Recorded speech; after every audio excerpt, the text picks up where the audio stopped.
Hello friends, आज की हमारी ये वीडियो अध्याय 9 से संबंधित है जिसका नाम विद्युत कंट्रोल्स है। और आज के इस अध्याय में हम लोग सीखने वाले हैं thermostat, relay, OLP, selector switch एवं कैपेसिटर के बारे में। फ्रेंड्स, इन सभी कंट्रोल्स को एक साथ एक ही वीडियो में नहीं बताया जा सकता है क्योंकि हमारी वीडियो बहुत लंबी हो जाएगी। इसलिए इस अध्याय के वीडियो को टोटल 6 पार्ट में बनाया गया है और आज की ये वीडियो पार्ट 1 है। और इस वीडियो के अंतर्गत हम लोग थर्मोस्टेट के बारे में सीखने वाले हैं। और फ्रेंड्स, हम इस वीडियो को शुरू करने से पहले आपसे एक रिक्वेस्ट करना चाहेंगे कि यदि अभी तक आपने हमारे इस कोर्स के पिछले वाले सभी वीडियो को नहीं देखा है तो उन सभी वीडियो के प्लेलिस्ट का लिंक आपको इस वीडियो के डिस्क्रिप्शन बॉक्स में मिल जाएगा, जहां से क्लिक करके आप हमारे पिछले वाले सभी वीडियो को भी देख सकते हैं। तो चलिए फ्रेंड्स, आज की इस वीडियो को प्रारंभ कर लेते हैं।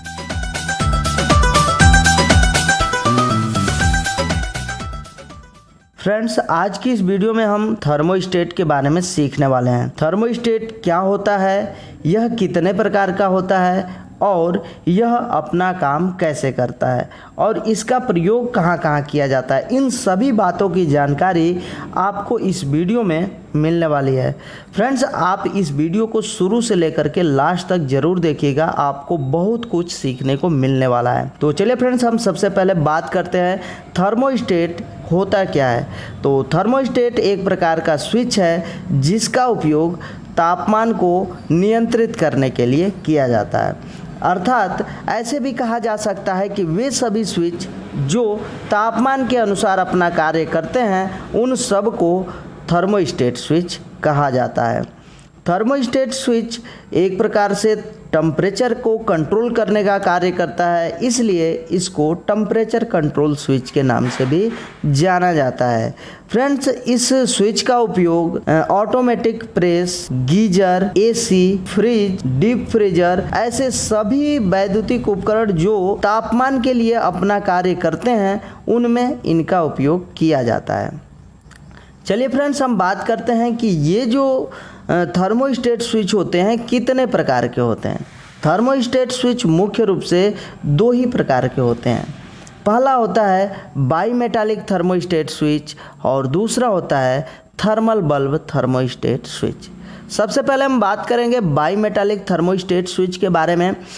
बाईमेटालिक थर्मोस्टेट स्विच एक ऐसा स्विच है जो कि गर्म तापमान पर कार्य करता है, जैसे गीजर, प्रेस ऐसे जो वैद्युतिक उपकरण हैं उनके लिए जो स्विच बनाया जाता है उनको हम लोग बाईमेटालिक थर्मोस्टेट स्विच कहते हैं।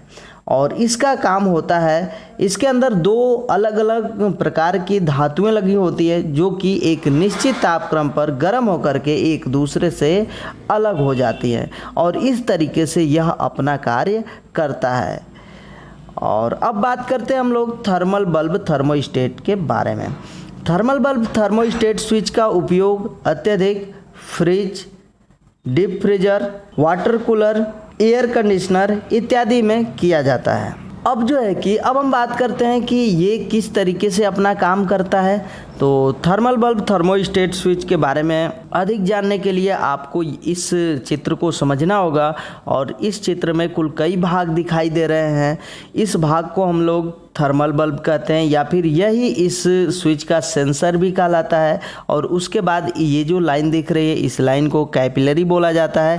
कैपिलरी जिस भाग से जुड़ी हुई है ये थर्मोस्टेट के अंदर, तो उस भाग को डायफ्राम बोला जाता है। डायफ्राम के नीचे ये जो रॉड दिख रहा है इसको प्लंजर बोला जाता है। और प्लंजर के नीचे ये जो 2 पॉइंट दिख रहे हैं इन 2 पॉइंटों को 2 कांटेक्ट पॉइंट बोले जाते हैं, जिनके अनुसार हमारा स्विच अपना काम करता है। इन कांटेक्ट पॉइंट के अलावा इसके अंदर ये 2 स्प्रिंग भी होते हैं। अब हम बात करते हैं कि ये काम कैसे करता है। जब कोई मशीन के अंदर ये फिट किया गया होता है, जैसे मान लेते हैं कि यह एसी के अंतर्गत लगाया गया है, तो जब एयर कंडीशनर को चालू किया जाता है तो एयर कंडीशनर लगातार कमरे के तापमान को ठंडा करता रहता है। और जब ये लगातार कमरे के तापमान को ठंडा करता है तो उस समय इसका जो सेंसर होता है उस तापमान को, जो कमरे का तापमान होता है लगातार जो गिर रहा होता है, उस तापमान को यह सेंस करता है और थर्मोस्टेट को बताता रहता है।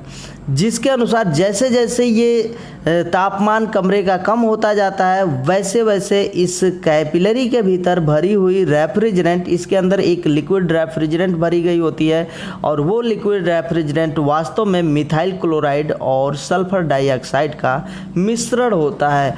और वो जो मिश्रण होता है जैसे जैसे ये सेंसर ठंडा होता है, यह मिश्रण का जो प्रेशर होता है, जो दबाव होता है, इस ठंडे तापक्रम के तरफ जो सेंसर है उधर के तरफ चलता रहता है, जिसके वजह से यहाँ डायफ्राम के ऊपर रेफ्रिजरेंट का प्रेशर कम हो जाता है, जिससे डायफ्राम एक बार घूम जाता है। और जब ये घूमता है तो ये जो प्लंजर होता है ऊपर के तरफ चला जाता है और प्लंजर के ऊपर जाने के बाद ये जो कांटेक्ट पॉइंट होते हैं एक दूसरे से अलग हो जाते हैं। फ्रेंड्स, कहने का अर्थ ये है कि जब कमरे का तापमान एक निश्चित सेट किए गए लेवल तक पहुंचता है तब ये जो कांटेक्ट पॉइंट है एक दूसरे से अलग हो जाते हैं और फिर जैसे ये अलग होते हैं इसी के द्वारा कंप्रेसर को सप्लाई दिया गया होता है, जिससे कंप्रेसर चलता है और कूलिंग होता रहता है।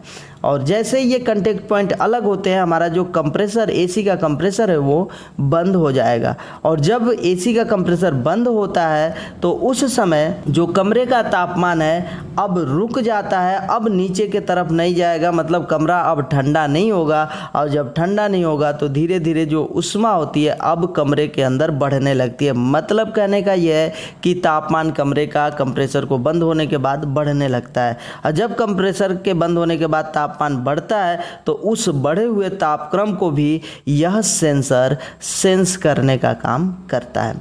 जब ये सेंसर को लगता है कि जितना तापक्रम पर इसने स्विच को बंद किया था उस तापक्रम से 2 या 3 का अंतर आ गया है तो फिर से वापस ये जो स्विच होता है इसके कांटेक्ट पॉइंट वापस मिल जाते हैं। वास्तव में जब ये टेम्परेचर धीरे धीरे बढ़ता है तो कैपिलरी के भीतर जो भरी गई रेफ्रिजरेंट होती है उसका बहाव, उसका जो दबाव होता है वह डायफ्राम के ऊपर आ जाता है। जब डायफ्राम के ऊपर आता है तो डायफ्राम के ऊपर जैसे ही दबाव पड़ता है तो डायफ्राम प्लंजर को नीचे के तरफ ढकेलता है, जिससे ये प्लंजर नीचे के तरफ जा करके इन 2 कांटेक्ट पॉइंटों को एक दूसरे से सटा देता है और सर्किट फिर से ऑन हो जाती है। अर्थात कंप्रेसर फिर पुनः जो है कि चालू हो जाता है और कंप्रेसर के पुनः चालू होने के बाद फिर से वापस कमरे के अंदर कूलिंग आने लगती है। और जैसे ही कूलिंग फिर से वापस